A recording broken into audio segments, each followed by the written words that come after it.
Astaghfirullah. Bismillahirrahmanirrahim. Assalamualaikum warahmatullahi wabarakatuh. Innal hamdalillah nahmaduhu wa nasta'inuhu wa nastaghfiruh wa na'udzu billahi min syururi anfusina wa sayyiati a'malina. Man yahdihillahu fala mudilla lahu wa man yudlil fala hadiyalah.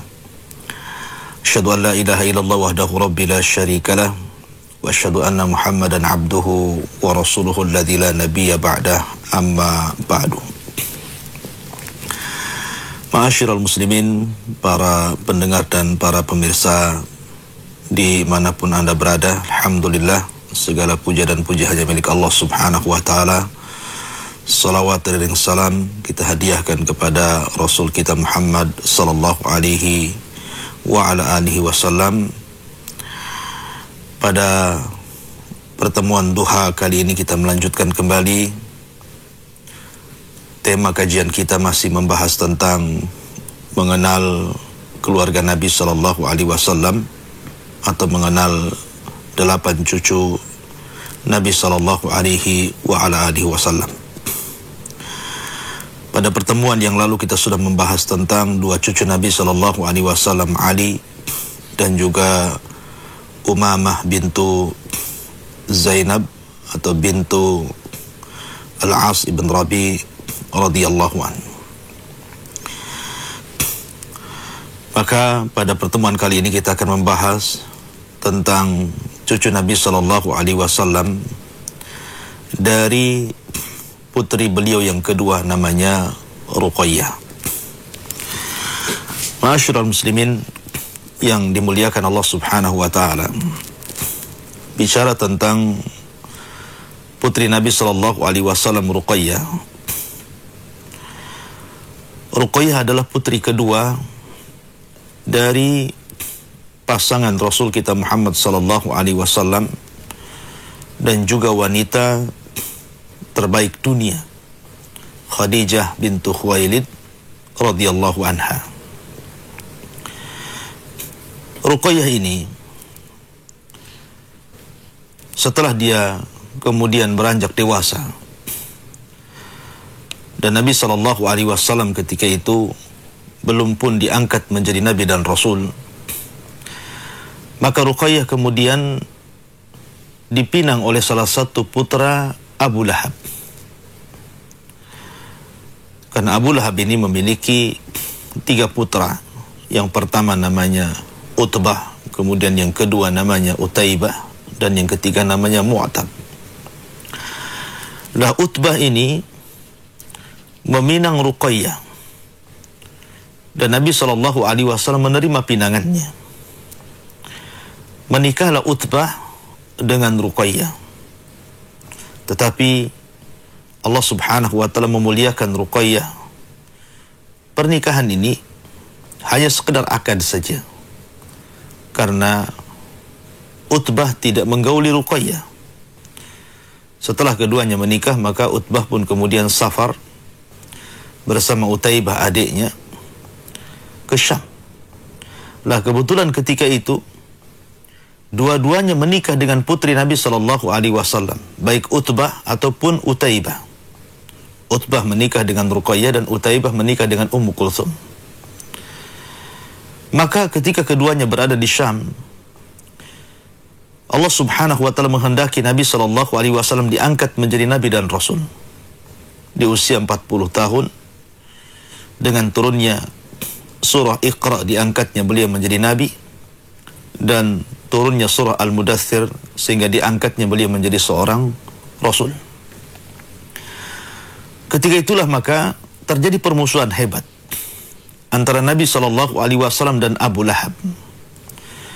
Ketika Allah subhanahu wa ta'ala turunkan ayat wa anzir ashiratakal aqrabin, berilah peringatan wahai Muhammad kepada keluarga terdekatmu. Maka Nabi SAW kemudian memerintahkan Ali untuk memanggil kerabat-kerabatnya untuk kumpul di Bukit Safa. Maka berkumpullah manusia di Bukit Safa. Mulailah Nabi SAW berceramah di hadapan orang-orang Quraisy dari kerabatnya dan mengatakan, "Ya Abbas, angkidhu anfusakum minan nar, fa inni la ugni ankum minallahi syai'a." Wahai Abbas, selamatkan diri kalian dari kobaran api neraka, karena aku tidak bisa menyelamatkan kalian. Kemudian Nabi SAW menyebutkan satu persatu sampai kepada beliau menyebutkan putrinya Fatimah. "Ya Fatimata binta Muhammadin salini ma syi'ti, fa inni la ugni anki minallahi syai'a." Wahai Fatimah putri Muhammad sallallahu alaihi wasallam, mintalah sesukamu, karena aku tidak bisa menyelamatkan kamu. Kemudian Nabi sallallahu alaihi wasallam mulai mengajak mereka ke dalam tauhid. Akan tetapi tidak ada satupun dari kerabat Nabi sallallahu alaihi wasallam yang hadir di Safa itu yang beriman kepada Nabi sallallahu alaihi wasallam, menunjukkan hidayah milik Allah, bukan milik kita. Lah ketika itulah tampil Abu Lahab.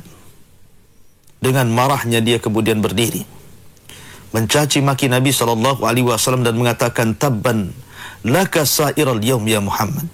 Celaka engkau, seluruh hari ini celaka untuk wahai Muhammad. Maka teruslah Abu Lahab mencaci maki Rasul di hadapan halayak manusia. Dan Nabi SAW tidak menjawabnya, subhanallah. Kenapa Nabi SAW tidak menjawab cacian Abu Lahab? Karena ada perkara yang lebih besar dibandingkan melayani Abu Lahab. Dan harusnya kita seperti itu. Kalau dicaci manusia tidak perlu mencaci balik. Akan tetapi Allah Subhanahu wa ta'ala tidak mungkin membiarkan wali-walinya dihina. Sehingga Allah Subhanahu wa ta'ala kemudian perintahkan Jibril untuk menurunkan wahyu.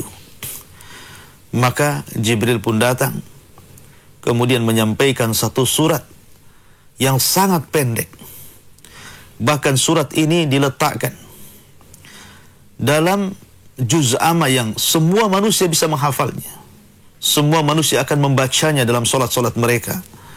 Seolah-olah kisah ini akan terus dikenang sampai kiamat dibangkitkan, karena surat ini akan senantiasa dibaca karena pendeknya.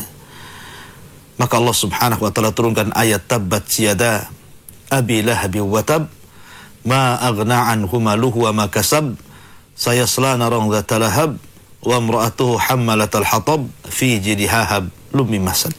Turun ayat ini, celaan kepada Abu Lahab. Ma'asyiral muslimin, para pemirsa dan para pendengar yang dimuliakan Allah Azza wa Jalla. Maka ketika turunnya ayat inilah, kemudian Abu Lahab marah luar biasa.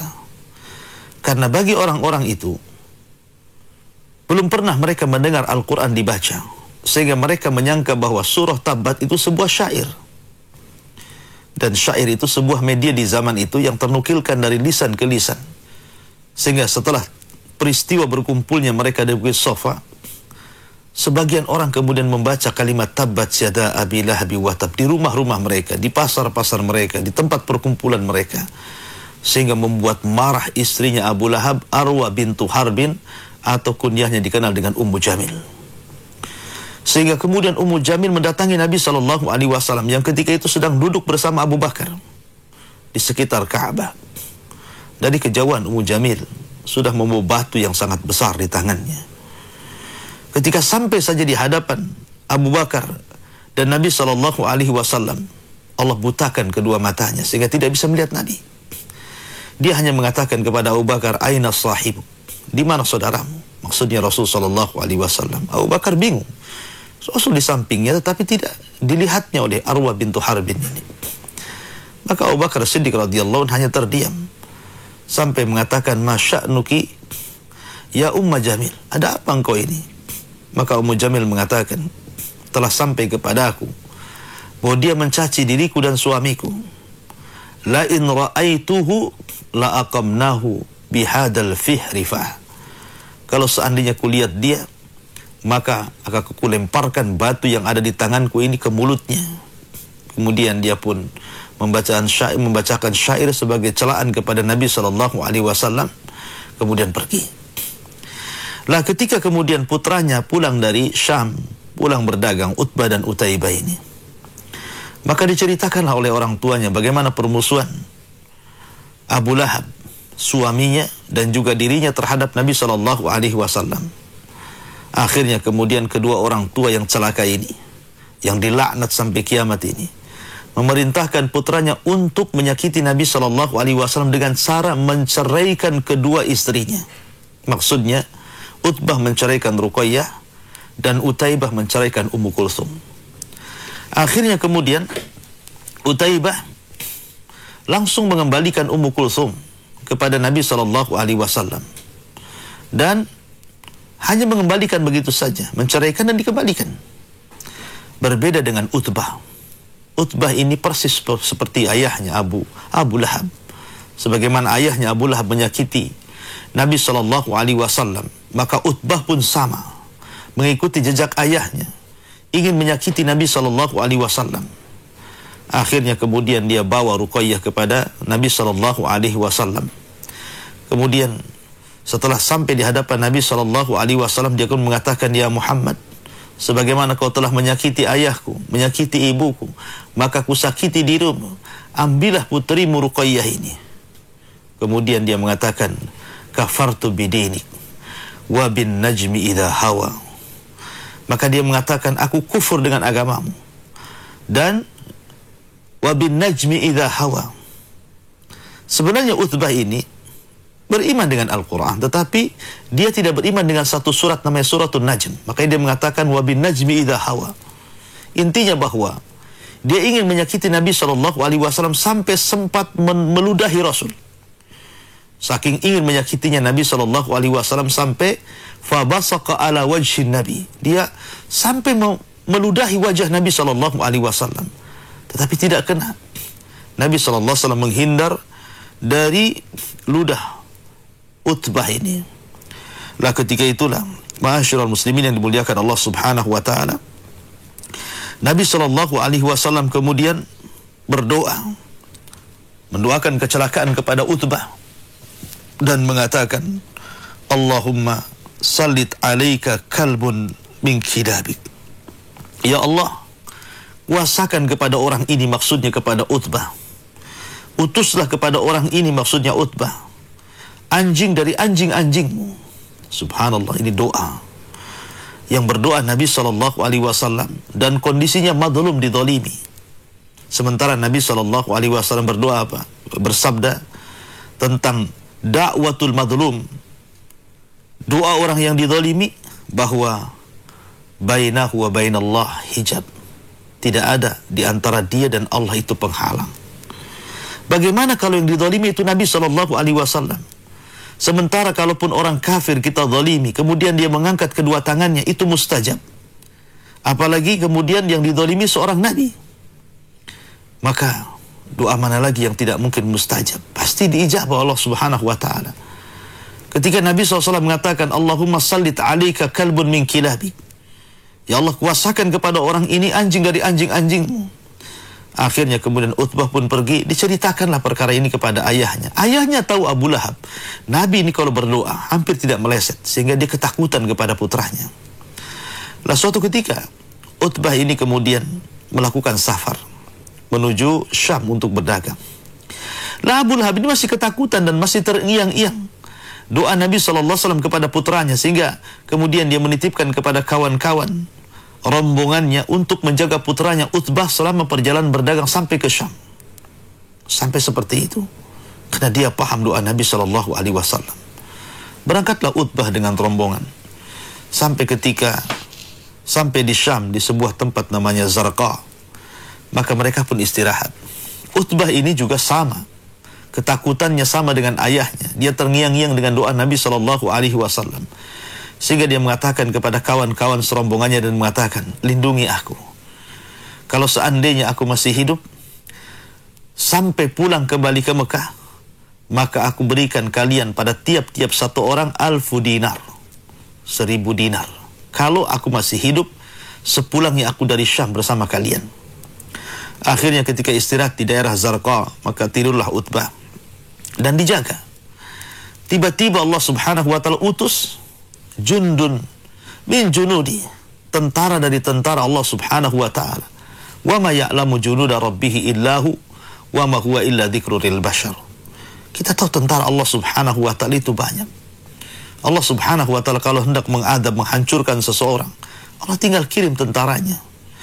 Tiba-tiba datang Asad, datang singa yang sangat besar, menghampiri orang-orang itu sehingga kemudian orang yang menjaga Utbah ini ketakutan karena takut diserang macan. Akhirnya kemudian mereka pun lari tunggang langgang, sementara Utbah sedang tertidur kailulah di situ. Maka singa itu tiba-tiba kemudian menerkam kepala Utbah, kemudian mencabik-cabiknya, sehingga Utbah ini berteriak dan mengatakan, qatalani Muhammad, qatalani Muhammad. Muhammad telah membunuhku, Muhammad telah membunuhku. Bagaimana dia bisa bicara seperti itu? Rasul di mana, dia di mana? Tapi dia yakin dengan doa Nabi SAW. Akhirnya kemudian singa itu betul-betul mencampakkan kepala Utbah dari badannya. Akhirnya Utbah pun mati dalam kondisi su'ul khatimah. Subhanallah, terkena doa Nabi SAW. Ma'asyiral muslimin yang dimuliakan Allah subhanahu wa ta'ala. Di satu sisi, ketika Ruqayyah sudah diceraikan oleh Utbah dan Ummu Kulthum diceraikan oleh Utaibah karena perintah Abu Lahab dan juga istrinya, maka di sana ada satu sosok yang sangat senang dengan peristiwa ini. Memang dari dulu dia suka dan ingin menikah dengan Ruqayyah. Ketika dia hendak meminangnya, tapi Allah takdirkan lain, keburu kedahului oleh Utbah sehingga dia urungkan niatnya dan merasa bersedih karena orang sudah mengambil orang yang selama ini dicintainya. Ma'asyiral muslimin, siapa sosok ini? Dialah orang yang senantiasa menjaga dirinya. Selama jahiliyah dia tidak pernah minum khamr. Selama jahiliyah dia tidak pernah menyembah berhala. Dialah Utsman ibn Affan radhiyallahu anhu. Ayahnya disebut Affan. Dalam bahasa Arab, Affan itu artinya orang yang menjaga diri, tidak mau melakukan keharaman, minum khamr, sehingga wajar putranya Utsman juga mengikuti jejak ayahnya, orang yang menjaga kehormatan, orang yang akhlaknya dikenal baik di zaman jahiliyah ataupun setelah masuk Islam, orang yang sangat dicintai baik orang-orang jahiliyah ataupun orang-orang Islam. Dialah Utsman ibn Affan. Para malaikat malu dengan Utsman. Bahkan Nabi SAW pun sangat malu dengan Utsman dan menghargai akhlak yang mulia yang ada pada Utsman yang sudah terpancar sejak zaman jahiliyah sehingga dia masuk dalam Islam.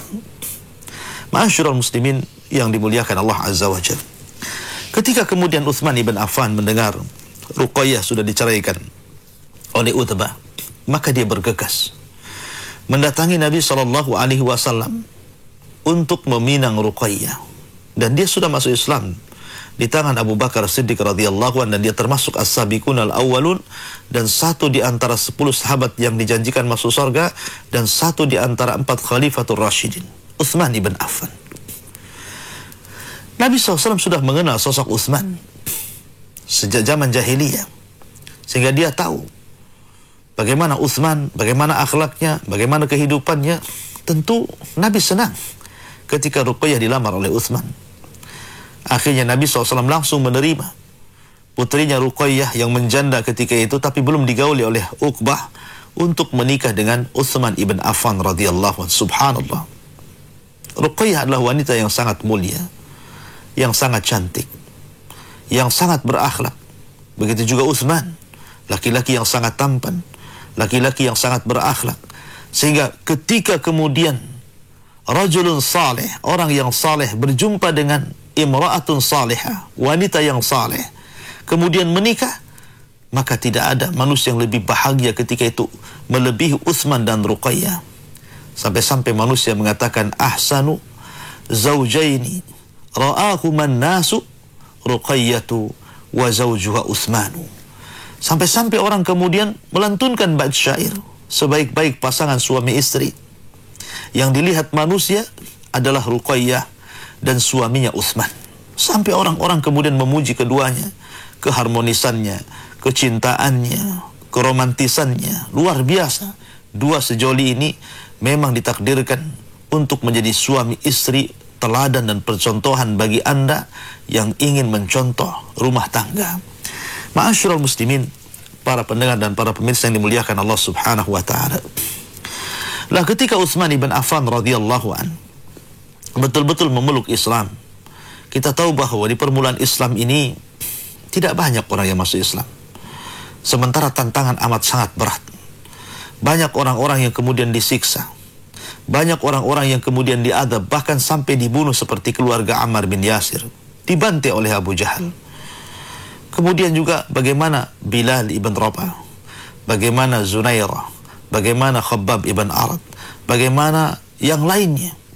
Termasuk juga Utsman. Utsman pun tidak lepas dari bala, dari ujian dakwah. Dia disiksa oleh paman-pamannya, bahkan sempat diikat dan dipaksa murtad. Tapi dia tidak mau meninggalkan agama yang hak, agama Nabi Shallallahu Alaihi Wasallam. Akhirnya, ketika kondisi sudah tidak memungkinkan lagi hidup di Mekah, karena sudah tidak kondusif, tidak bisa lagi beribadah kepada Allah Azza wa Jalla, tidak bisa lagi kemudian mendekatkan diri kepada Allah sedekat mungkin. Akhirnya Nabi Shallallahu Alaihi Wasallam mengizinkan sebagian kecil para sahabat untuk hijrah ke Habasyah.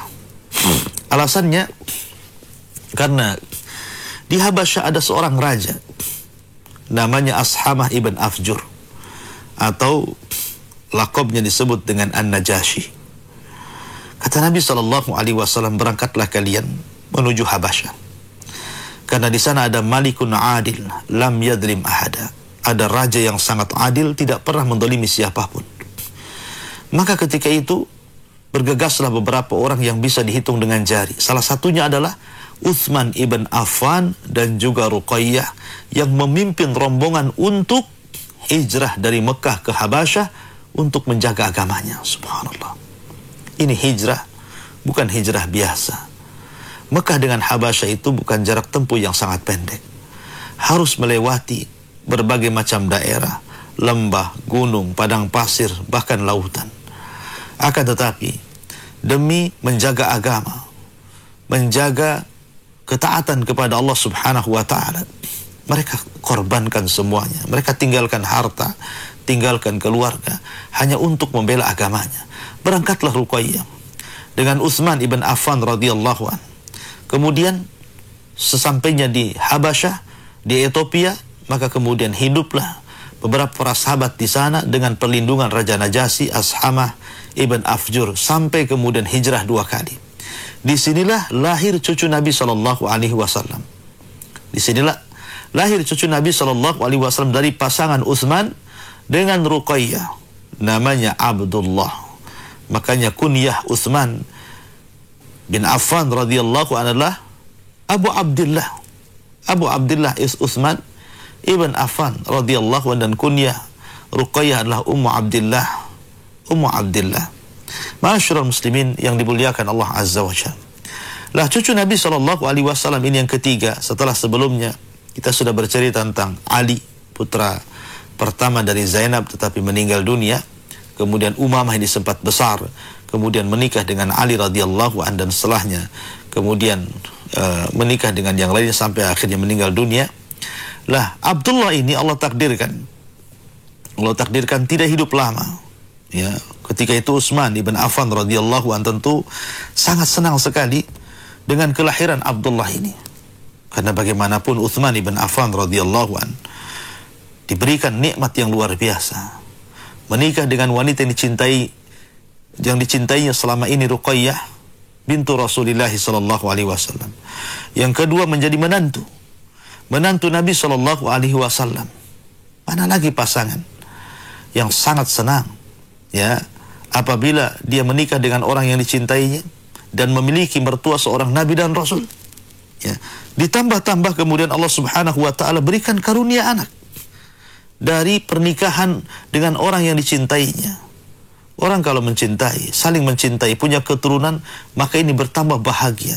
Punya istri yang cantik, yang mencintai saja sudah bahagia kita, apalagi diberikan keturunan. Maka Utsman bertambah kebahagiaannya ketika lahir putranya yang merupakan cucu Nabi Shallallahu Alaihi Wasallam. Kemudian fasammahu Abdullah. Maka kemudian diberi nama oleh Utsman anak tersebut dengan Abdullah. Ma'asyiral muslimin yang dimuliakan Allah Azza wa Jalla. Tapi sayang, apa yang dikehendaki Utsman, dikehendaki Ruqayyah, berbeda dengan kehendak Allah Subhanahu wa ta'ala. Kalau sudah takdir dicatat di Lauhil Mahfuz, maka siapa yang bisa lari dari takdir itu? Di usia 6 tahun. Itu anak lagi lucu-lucunya 6 tahun itu. Sudah agak dewasa, sudah menginjak anak lucu-lucunya, mungkin 6 tahun itu sudah mulai belajar bicara, belajar memanggil abi umi gitu ya, belajar berjalan, merangkak gitu. Itu lucu-lucunya anak itu. Rupanya anak itu kemudian mendekati seekor ayam jantan, ya. Kemudian rupanya tanpa disangka-sangka Allah Subhanahu wa ta'ala takdirkan ayam itu mematuk wajahnya. Jadi ayam itu mematuk wajah Abdullah. Dengan sebab patukan itulah akhirnya kemudian sakit, menjadikan sakit wajahnya, menjadikan luka. Dengan luka itu menjadikan sakit, dengan sakit itulah menyebabkan kematian Abdullah pada tahun keempat Hijriah. Inna lillahi wa inna ilaihi rajiun. Semua datang dari Allah. Ya, kembali kepada Allah Subhanahu wa ta'ala. Cucu Nabi SAW Abdullah harus meninggal dengan cara seperti itu. Tapi semua kehendak Allah Subhanahu wa ta'ala. Sehingga cerita cucu Nabi SAW dari Utsman ini tidak banyak. Karena tidak sampai hidup besar, hanya usia 6 tahun kemudian meninggal dan disebabkan patukan ayam. Oleh karena itulah maka ini juga sebuah pelajaran kepada Anda yang punya anak kecil, yang usianya masih 2-3 tahun sampai 6 tahun. Hati-hati, jaga, rawat. Ya, terkadang ada orang tua teledor, anaknya kemudian baru belajar merangkak, dibiarkan sampai ketika orang tuanya tertidur, aneh entah kemana, entah ke kompor, entah ke luar, entah ke... Subhanallah, banyak kejadian. Ya, tiba-tiba anaknya yang baru merangkak atau keluar rumah ke jalan ketabrak, kadang-kadang main-main api, kadang-kadang masuk ke dalam parit, kadang-kadang masuk ke dalam sumur. Itu banyak kejadian. Maka hati-hati. Ya, jaga anak-anak yang masih kecil seperti itu, rawat baik-baik. Ma'asyiral muslimin yang dimuliakan Allah Azza wa Jalla. Baru setelah kemudian keduanya mendengar Nabi SAW diizinkan Allah Subhanahu wa ta'ala untuk hijrah, mendapatkan tempat yang layak untuk hijrah bagi seluruh para sahabatnya, maksudnya ke Madinah Al-Munawwarah. Akhirnya kemudian seluruh para sahabat baik yang ada di Mekah ataupun yang ada di Ethiopia, maka mereka kemudian pada pulang kemudian bergabung di kota Madinah, termasuk juga Utsman dan juga Ruqayyah langsung pulang dan bergabung dengan para sahabat yang lain di Madinah. Karena Madinah adalah darul hijrah, tempat hijrahnya Nabi SAW. Maka tepat pada tahun kedua Hijriah, tepat di bulan Ramadan, Nabi SAW mempersiapkan pasukan untuk berjumpa di Badar dan di perang perdana. Ya, sebenarnya perang Badar ini tidak direncanakan sama sekali oleh Rasulullah SAW dan kaum muslimin. Tidak ada rencana ada perang ini.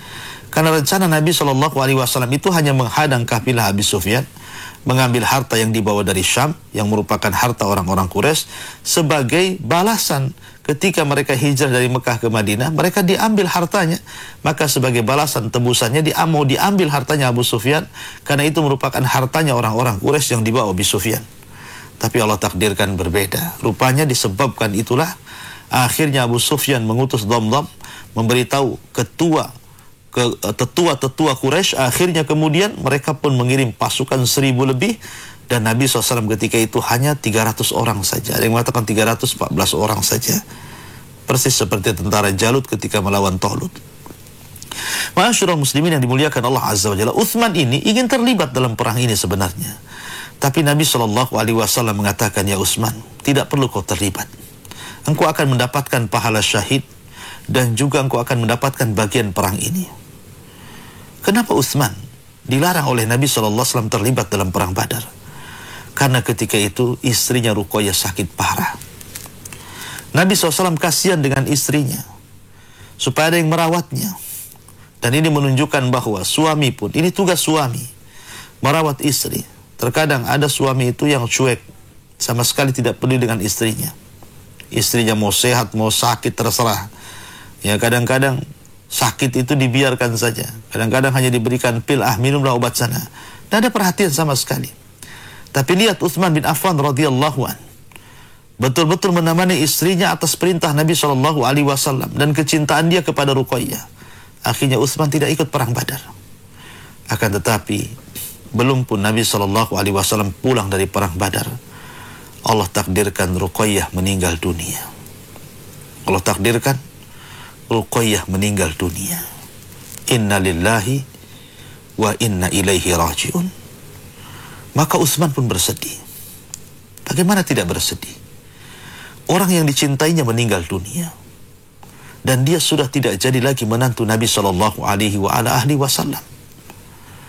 Ketika Nabi SAW pulang dari Badar, dilihatnya kesedihan Utsman yang luar biasa. Apalagi setelah kemudian Ruqayyah meninggalkan Utsman, maka Utsman lebih banyak diam, lebih banyak menangis.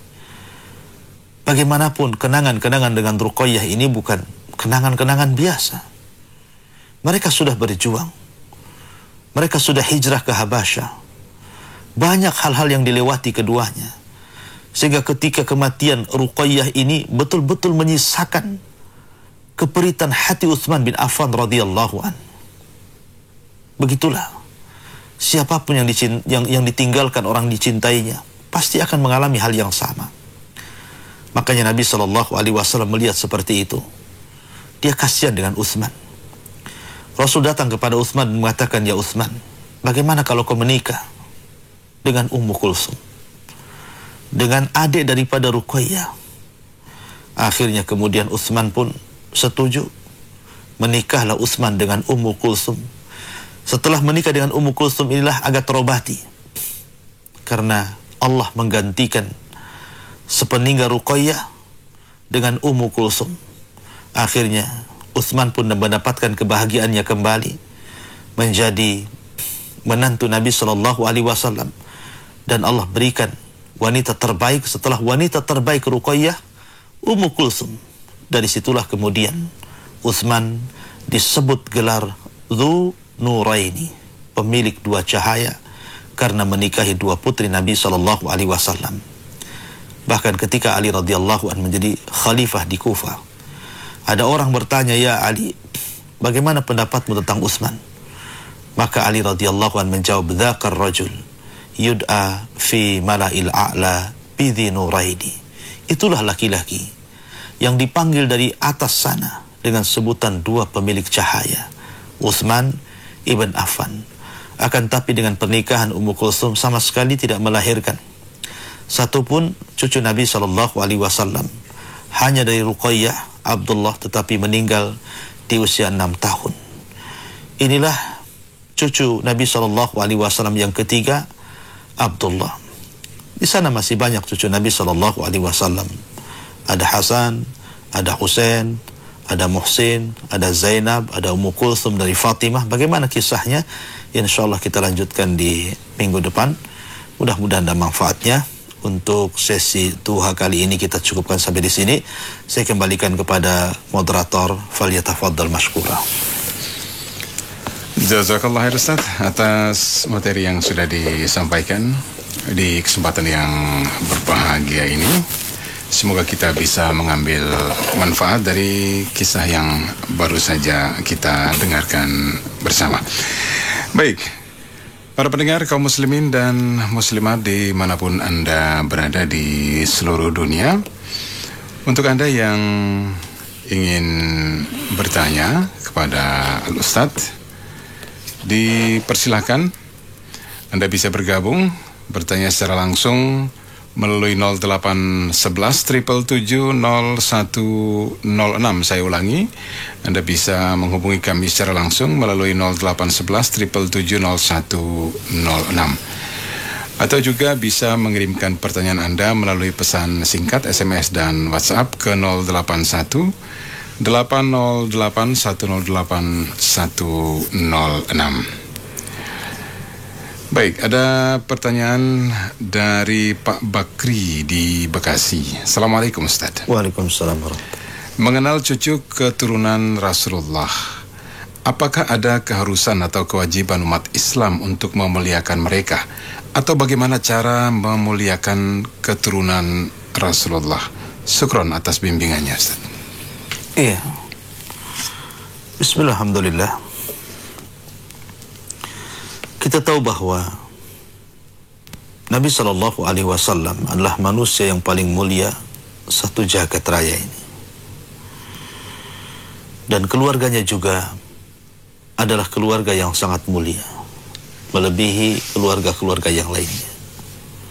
Termasuk juga keturunannya. Sehingga dalam hadis yang sahih, Nabi SAW bersabda, "Udzakirukumullah fi ahli baiti. Udzakirukumullah fi ahli baiti." Aku ingatkan kalian, jagalah keluargaku. Jagalah keluargaku. Bahkan Syekhul Islam Ibn Taimiyah rahimahullahu ta'ala di dalam kitab beliau, dengan mencintai ahlul bait wa biha atawassalu, dengan itulah aku bertawassul, kata beliau. Artinya bertawassul dengan mencintai mereka. Akan tetapi kesalahan di masyarakat ini berkenan dengan ahli bait itu, manusia terpecah menjadi dua. Ada orang-orang yang gulu ekstrim, melampaui batas ketika memuja dan memuji ahli bait, dan mereka orang-orang Syiah di zaman Ali radhiyallahu anhu sampai menuhankan Ali, dan mereka adalah kelompok Sabaiyah, Syiah yang paling sesat, yang mengatakan di hadapan Ali, antal ilah, engkau Tuhan. Tapi ada orang-orang yang meremehkan keluarga Nabi, bahkan sampai mengkafirkan, dan ini adalah kelompok Khawarij. Orang-orang Khawarij, mereka sangat benci kepada ahli bait, sehingga mereka membunuh Ali radhiyallahu anhu dengan diutusnya seorang yang hafidul Quran, orang yang hafal Quran, orang yang suara Qurannya paling indah di zamannya, Abdurrahman bin Mulzam. Bayangkan, dia membunuh Ali, padahal dia penghafal Quran dan suaranya paling indah. Tapi pemahaman yang sesat yang menjadikan tangannya kemudian berani dan lancang kemudian membunuh Ali radhiyallahu anhu, Abdurrahman bin Mulzam. Lah kita ahli sunnah wal jamaah, kita bukan Syiah dan kita bukan Khawarij. Kita tidak kemudian terlampau meninggikan Ali sampai ke derajat ketuhanan, ataupun kita tidak meremehkan Ali sampai kemudian dikafir-kafirkan. Artinya kita pertengahan antara Syiah dan juga Khawarij, tidak mengkafirkan dan tidak ekstrim terhadap ahli bait dalam hulu kepada mereka. Karena Rasul mengatakan, la taghlu fi dinikum wa la taqulu 'ala Allah ilal haq. Jangan kalian melampaui batas terhadap agama kalian. Maka bagaimana cara menghormati kita kepada ahli bait? Ya kita hormati, kita muliakan mereka. Kita muliakan kalau betul-betul di hadapan kita ada keluarga ahli bait. Ya kita tolong mereka, kita muliakan mereka. Ya, tapi dengan cara tadi, tidak terlalu ekstrem dan tidak terlalu meremehkan. Dudukan mereka sebagaimana syariat mendudukannya. Karena kemuliaan itu bukan ada pada nasab. Ingat, walaupun ada ahli bait sekalipun, maka kemuliaan itu bukan ada pada nasab Anda sampai kepada Nabi SAW atau tidak. Karena Nabi SAW yang mengatakan, man batta'a bihi amaluhu lam yusri' bihi nasabuhu. Siapa yang lambat amalnya, tidak mungkin dikejar nasabnya. Makanya ketika Nabi SAW menceritakan tentang 4 perkara wanita itu dinikahi, kata Nabi SAW, tungkahul mar'atu li arba. Wanita itu dinikahi karena 4 perkara: kecantikannya, hartanya, nasabnya, dan agamanya. Apa kata Rasul? Fadfar bidzati din taribat yadak. Ambil yang baik agamanya, bukan yang nasabnya, bukan hartanya, bukan kecantikannya. Ya, menunjukkan bahwa nasab itu tidak bisa menjadikan seseorang mulia. Tapi yang menjadikan seorang mulia adalah ketakwaan kepada Allah Azza wa Jal. Bahkan Rasul sendiri yang mengatakan ketika khutbah di padang Arafah, la fadla bainal arabi wal a'jam walal aswad alal ahmar illa bitaqwallah. Tidak ada beda apakah Anda orang Arab, Anda non Arab, Anda orang asing, Anda bukan orang asing, Anda orang berkulit hitam, berkulit merah, berkulit putih. Yang membedakan kalian hanyalah takwa. Kemudian Rasul membacakan, inna akramakum indallahi atqakum. Sesungguhnya orang yang paling mulia di antara kalianlah orang yang bertakwa. Wallahu a'lam. Jazakallah Ustaz atas jawabannya. Demikian untuk penanya Bapak Bakri di Bekasi. Baik Ustadz, pertanyaan berikut sepertinya sudah sedikit disinggung oleh Ustadz pada jawaban pertanyaan tadi, namun saya bacakan, mungkin ada yang bisa ditambahkan Ustadz ini. Bismillah, Assalamualaikum Ustadz.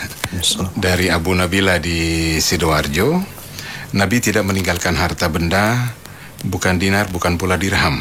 Yang ditinggalkan adalah ilmu. Oleh karena itu yang menjadi pewaris gudang ilmu Rasulullah adalah orang-orang yang berilmu, baik itu juriyah keluarga secara nasab maupun tidak. Bagaimana seandainya ada keturunan Nabi secara nasab namun tidak mengikuti ajaran-ajaran kakeknya? Mungkin ada penjelasan tambahan Ustaz. Syukran. Ya, alhamdulillah.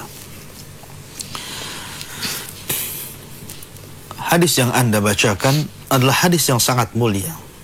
Innal ulama warathatul anbiya. Wa innal anbiya lam yuwarith dinaran wala dirhaman. Walakin warathul ilma faman akhadahu akhadha bihadin wafir. Ulama itu pewaris para nabi. Dan Nabi tidak pernah mewariskan dinar dan dirham. Nabi hanya mewariskan ilmu. Maka barang siapa yang mengambilnya, maka dia telah mengambil bagian besar dalam agama ini. Maka kalau ada orang yang menjadi atau mengaku sebagai cucu dzurriyyah Nabi Shallallahu Alaihi Wasallam atau dikenal dengan Habib ataupun Habaib, Nabi SAW pernah mengatakan nanti di akhir zaman, ketika Nabi SAW bicara tentang fitnah, beberapa fitnah di akhir zaman, salah satunya adalah fitnah Ahlas, ya, kemudian Duhaima. Maka Nabi SAW mengatakan nanti sumber fitnah ini, kata beliau, adalah muncul dari keturunanku. Kata Nabi apa? Muncul dari keturunanku. Justru artinya dzurriyyah Rasulullah SAW. Akan tetapi mereka tidak membawa petunjukku. Keturunan Rasul, tapi tidak membawa petunjuk Rasulullah. Ya, dalam riwayat yang lain mereka bicara dengan bahasa Arab, gitu ya. Kulit-kulit mereka sama dengan kulit-kulit kalian, tetapi justru mereka adalah para penyeru kepada abwab jahannam. Ma'asyiral muslimin yang dimuliakan Allah Azza wa Jalla. Jadi walaupun dia sebagai cucu Rasulullah, tapi kalau yang diserukan bukan ajaran Nabi Sallallahu Alaihi Wasallam, maka kita tolak. Kita tolak. Karena Ibrah bukan cucu Rasulullah, tapi Ibrah adalah pembawa hidayah Allah Subhanahu wa Ta'ala. Lihat, ketika Nabi Sallallahu Alaihi Wasallam kemudian diuji oleh Allah Subhanahu wa Ta'ala dengan tidak masuk Islamnya Abu Talib, padahal orang terdekatnya itu, pamannya, yang mencintai dan dicintai Rasulullah. Tapi Allah gantikan orang yang jauh, bukan Arab, tapi orang asing. Siapa? Salman Al-Farisi, orang Persia. Ketika pamannya tidak masuk Islam, datang orang jauh, Persia, memeluk Islam.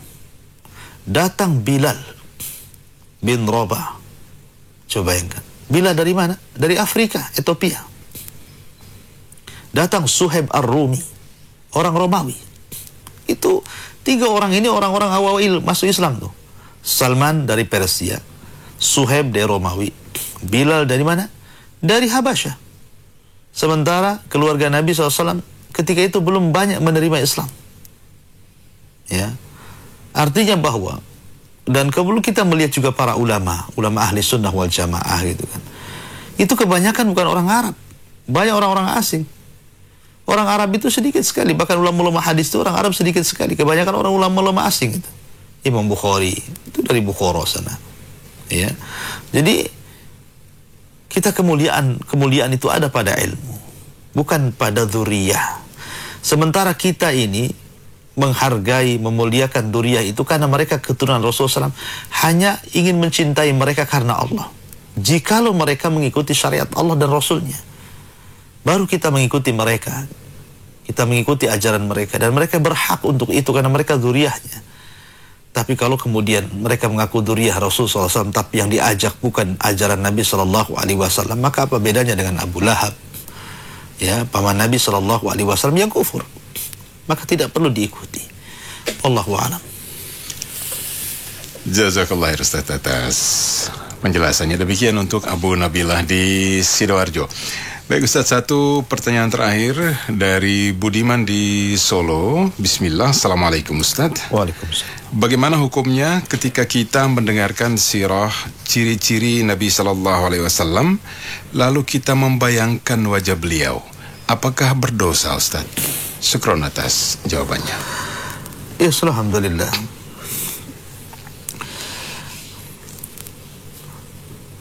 Al-Imam Abu Hanifah rahimahullahu ta'ala mengatakan bahwa mempelajari sirah itu lebih mempengaruhi kepada jiwa dibandingkan mempelajari fikih atau yang lainnya. Bahkan sirah itu min junudillah, tentara daripada tentara Allah. Karena banyak orang yang ketika membaca sirah bisa berubah. Banyak sekali. Manfaatnya banyak kalau orang mendengar sirah itu. Bisa orang yang tadi terdiam bisa menangis, bisa tertawa, bisa merubah kehidupannya gitu kan, dengan cara mencontohnya. Tetapi sayang kemudian banyak orang-orang yang kemudian ketika membaca sirah itu bukan sirah-sirah yang bermanfaat, sirah Nabi, sirah sahabat gitu kan. Banyak pula kemudian selebritis, pemain bola dan yang lainnya yang tidak ada manfaat dalam kehidupannya. Padahal ada sirah yang paling penting untuk dipelajari setiap muslim, dan itu akan jadi pertanyaan ketika Anda mati. Wa ma nabiyyu, siapa nabimu? Artinya pertanyaan ini pasti, bukan pertanyaan yang nerka-nerka, tidak. Ini sebuah kepastian. Rasul yang mengatakan, apabila seorang masuk ke liang lahat, pertanyaannya wa man rabbuka wa man nabiyuka wa ma dinuka, kan itu. Salah satunya siapa nabimu. Bagaimana mungkin kita akan mengenal nabi kita kalau kita tidak mengenal sirahnya, tidak mempelajari sirahnya. Apalagi kita mengaku diri kita muslim, Nabi kita Muhammad SAW, tapi ketika ditanya sirahnya dia tidak paham. Pertanyaannya tadi, apakah ketika saya membaca sirah Nabi, kemudian saya bayangkan wajah Nabi SAW, dengan umpamanya kita melihat kitab kitab sirah yang membicarakan tentang sifat-sifat wajah Rasulullah, wajah Rasul seperti apa, fisik Nabi SAW seperti apa, kemudian kita bayangkan, ya. Yang ingin saya katakan, sehebat apapun bayangan Anda terhadap Nabi SAW, tetap Nabi jauh lebih mulia dari bayangan Anda. Sehebat apapun Anda menghayal, ya, setinggi apapun hayalan Anda ingin menghayalkan bagaimana bentuk Rasul, bagaimana ketampanan Rasul, maka Rasul itu jauh lebih mulia, jauh lebih tampan, jauh lebih tinggi dibandingkan hayalan Anda. Anda tidak mungkin bisa menghayalkannya. Tidak bisa. Setan saja tidak bisa menyerupai Nabi SAW. Padahal setan itu diberikan kesaktian untuk tasyakul, bisa berubah kepada siapapun, tapi kepada wajah Rasul dia tidak bisa. Karena mulianya, ya, karena ketinggiannya, sehingga tidak bisa dihayalkan. Maka sebaiknya tidak perlu menghayal. Ya, kalau kita ingin menghayal, ya jangan menghayal ke sana gitu ya. Nanti dikhawatirkan kemudian datang syaitan, kemudian syaitan akan mempengaruhi Anda, akhirnya kemudian menghayal yang tidak-tidak. Ya. Maka pelajari sirah itu bukan untuk dihayalkan, tetapi diambil ibrahnya, diambil pelajarannya, diamalkan pada kesehariannya, dan begitu seterusnya. Wallahu a'lam bishawab.